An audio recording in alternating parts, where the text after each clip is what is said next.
ወሃብይ እንደሆንኩ ዛሬ አወቅኩ።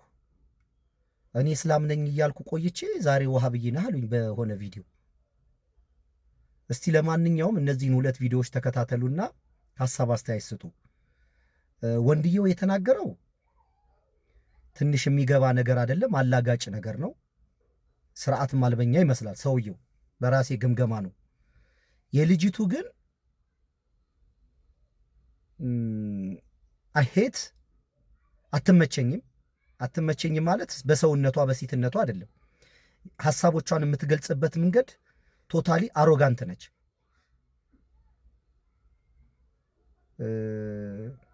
በጣም ትዕቢት በተሞላበት መንገድ ሰው ንቃ ነው ሐሳቧን የምትገልጸው። አንድ በሁሱ ቪዲዮ ላይ አለ እንደዚህ ተዘቅዘቅ ምናምን ብላ ሐሳቡን የገለጸችበትና ትንሽ እንደዚህ አይነት ጋጥ ወጥ ሴት አልወድም፣ እኔ በባህሪዬ አልወድም። ግን በዚህ ላይ ያስተላለፈችው መልእክት ግን ወድጄዋለሁኝ። የወደድኩት ምንድነው በሙስሊሞች መካከል እንደዚህ በስነ ስርዓት ተለያይተው ለውይይት ስትጠራ እችን ልጅ ስሰማ የመጀመሪያ ጊዜ ነው። ለዚህ ነው ከዚህ በፊት ያልኳችሁ የነ ሁሱና የፎይ ውይይት እንደዚህ አይነት ነገሮችን ያመጣል፣ ውጤታማ እንሆናለን ማለት ነው። ውይይት የጠራችበትን መንገድ ተወያዩ እስቲ ደግሞ በዚህም ጉዳይ አልገባኝም። የነሱን በምን ጎራ እንዳለች የነሱን አመለካከትና ሐሳብ አጠናለሁኝ።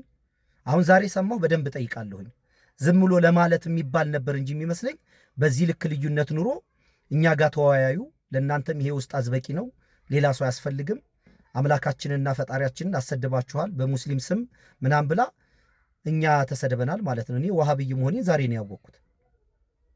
ስለዚህ እዚህ ላይ ሐሳብ ስጡበት እስቲ። መጅልሱ ያውቃቸዋል። በእስልምና ምን አይነት ስፍራ ነው የሚሰጣቸው? እችል ልጅ እኔ እስከ ዛሬ እንዳሳይ አይነት ነበር የምትመስለኝ፣ ግን አይደለችም። ስለዚህ ቪዲዮዎቹን እዩና ለዚህ ቪዲዮ ሐሳብ አስተያየት እፈልጋለሁ። እርግጠኛ ነኝ እንደው በጓዳ ብታወራ ለምን ለጠፍክ ምናምን እንደማትሉኝ በጣም ተስፋ አደርጋለሁ። እንደዛ ብሎ አስተያየት የሰጠኝን ሰው ይኸው በአላህ ስም ነው የምምለው፣ ወላሂ ብሎክ አደርገዋለሁ። በቃ ለአንዴና ለመጨረሻ ጊዜ እንዲህ አይነት ድንቁርና እኔ ማስተናገድ አልችልም ከዚህ በኋላ። አደባባይ ለተቀመጠ ነገር ፒክ አድርጌ ሐሳብ አስተያየት ስጡበት ማለት እንደ ነውር አድርጋችሁ የምትቆጥሩ ከሆነ እናንተ አእምሯችሁም ዝግ ነው፣ በሐሳብ ውይይት አታምኑም። ብሎክ አረጋችሁና ለዘላለም አስወግዳችኋለሁ ከኔ። እኔ በብሎክ አላምንም፣ ግን እንደዚህ አይነት ድንቁርና ግን ፈጽሞ ማስተናገድ ከዚህ በኋላ አልችልም። እንደዚህ አይነት አስተያየት የሚሰጥ ሰው ብሎክ አደርጋለሁ። 4 ነጥብ። ቪዲዮዎችን ተመልከቷቸው። የዋሃብይ መጨረሻ እኮ ጥንቆላ ነው ይላል። ህልምና ጥንቆላ ፍጹም አይገናኙ። ጥንቆላ ከሆነ ነብዩ ህልም ፈተዋሉ፣ ቁጭ ብለው ህልም ይፈቱ ነበር። አቡበከር ሲዲቅ አንዳንዴ ሰዎች ህልም አይተው መተው ይሄን በኋላ ታነሳዋለህ ብዬ አስባለሁ። ህልምን አደባባይ ላይ ማውጣት የሚል የብዙ ሰው ኮሜንት ነው። ይቻላል ወይ አይቻልም የሚለው ማለት ነው። የአላህ መልእክተኛ ቁጭ ብለው ከሱብሂ በኋላ ማን ነው ህልም ያየ ሰው ብለው ይጠይቁ ነበር። እኔ ይልና ያውላ ሱሐባ ባለበት ህልሙን ይናገራል። አንዳንዴ እንደውም አቡበከር እንደው ያ ረሱላህ እቺንማ ለኔ ተውልኝ ይላቸው ነበር። ከሳቸው ከወሰደው ዒልም ማለት ነው። በቃ እቺንማ አንተ ፈታት ይሉት ነበር። አንዳንዴ ዝም ብለህ የምትሰጣቸው ይኖራል። እኔም እሰጥሃለሁ ብለህ አንተ አብሽር። አቡበከር አንዳንዴ ይቀበልና እቺማ እንዲህ ናት እያለ ይፈታላቸው ነበር። እሳቸው ብዙ ህልም ይፈቱ ነበር አደባባይ ላይ። ጥያቄም ጠይቀው ማን ነው ህልም ያየው ዛሬ? እንደዚህ አይነት ዑለሞች ዛሬ ቢኖሩን ደስ አይልም? አፍሪካ ቲቪ ላይ የፈትዋ ፕሮግራም የህልም ፕሮግራም ቢኖር ደስ አይልም?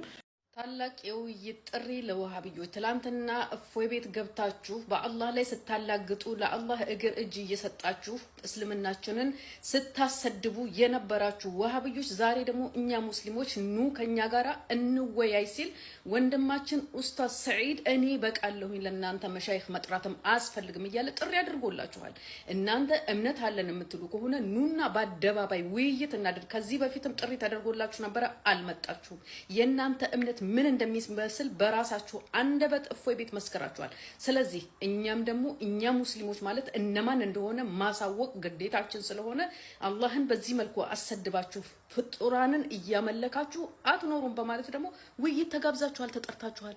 አክብሮ ጥሪውን አክብሮ መምጣት ደግሞ ትልቅነት ነው። ጠሪ አክባሪ ነው። ጠርተናችኋል። በወንድማችን ኡስታዝ ሰዒድ ቤት ሁሱም ይሁን ሌላ ኡስታዝ ካላችሁ ሌላ ሼክ ካላችሁ ይዛችሁ መቅረብ ትችላላችሁ። ወንድማችን ሰዒድ ግን እኔ ራሴ በቂ ነኝ ማንም አያስፈልግም በማለት ይሄው ራሱን አዘጋጅቷል። ስለዚህ መልካም እድል